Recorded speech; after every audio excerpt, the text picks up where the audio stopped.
Hey everybody, we just got back from Moonlight Magic at California Adventure with DVC, and let's go through all the different things that you should know before you go. First, let's talk about tickets. There are several different options depending on if you are there already, if you get in before 3 or after 3:30. We picked up our tickets here at booth 5 in between Disneyland and California Adventure. Okay, what did we get in the packet they gave us? Let's go through that now. If you have any questions about this, leave them in the comments below. Okay guys, we just checked in for the DVC event. We went to booth number 5, got a ticket and a wristband, came into the park, and they gave us 3 snack certificates each. These what those look like. It has on it qualifying food items on the back, and there are a lot. So there's that. The event is from 6 to 12. It's actually from 9 to 12, but you can get food from 6 to 12. So they'll let you come in early, and they gave us this map here as well. Places to find food carts, photo pass. It's different than the normal one, and it has like all the places that all the attractions you can go on, and then redemption locations as well as like food cart locations and stuff. So that's awesome.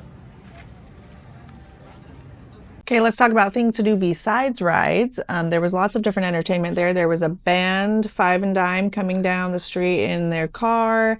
You could ride the trolley. There were lots of characters dressed up in their 1920s outfits, characters you don't normally see.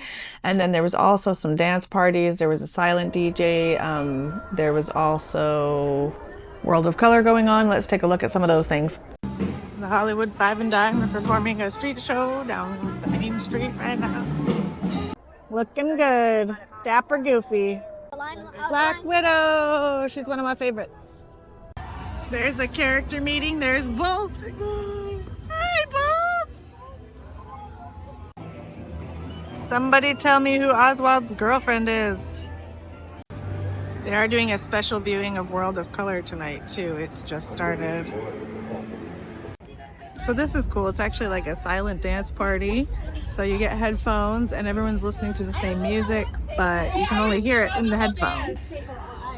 Okay, let's talk about food. There is a lot to talk about with food. Every park is different on this, so don't expect it to be the same at all the different parks.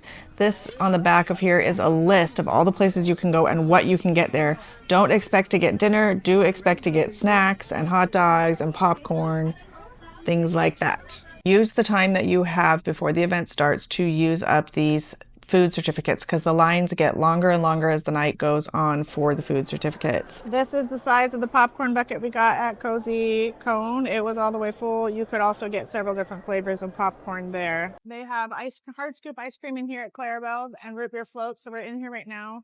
We're trying to use our vouchers first because there'll be more time for Mickey bars and rides later, but the lines for the vouchers get really long. This is the line for Clarabelle's all the way out here, but they have not kicked everyone out of the park yet, so that's something else. But so far it's been really fun. We've been able to get bottled soda.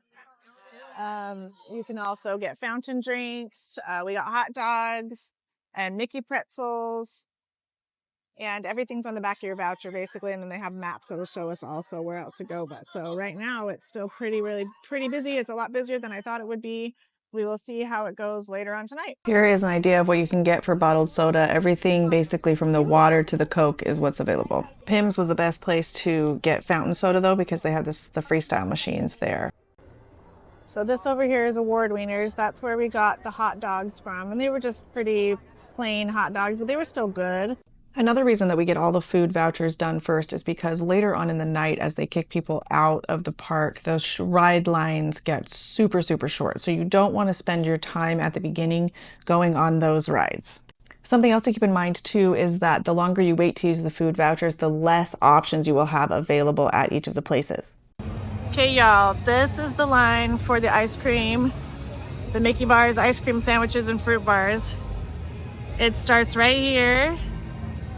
And it goes all the way back there and wraps around like a big candy cane. So yeah, it's long. Goes pretty fast though.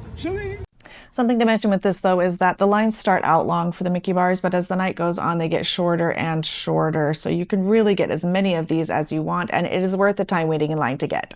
I did want to mention too that you can get one per wait in line. So you can't get one of everything. You have to wait in line each time you want to get another one.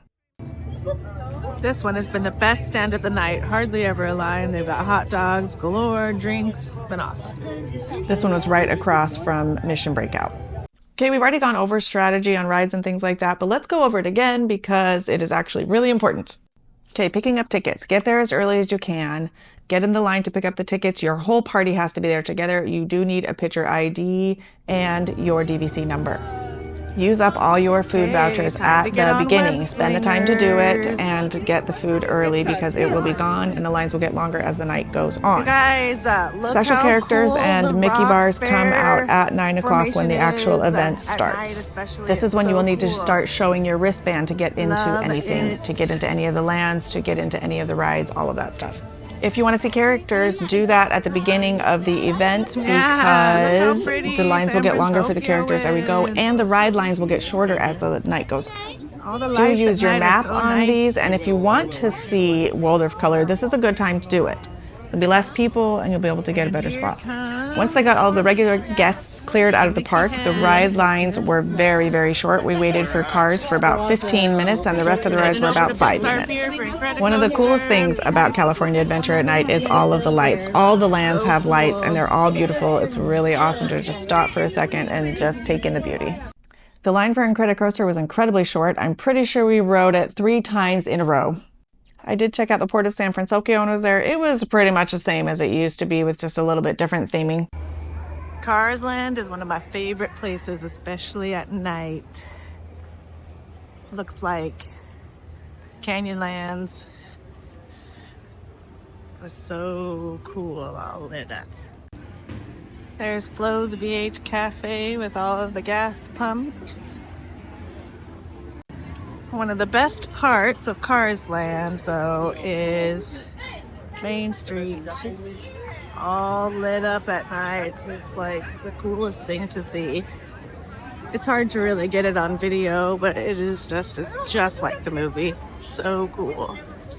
Here's a glance down Cars Land Street. You can see it's going to clear it out a lot, but let me show you Avengers Campus. It is even more empty. Okay, so quick recap. Food early, characters and Mickey bars late, rides the latest, and you can pretty much do whatever you want the whole night. Mostly don't stress, have a great time with your family, and just do what you can do and don't worry about what you can't. If you have any questions or comments, leave them below, and we will catch you on the next one.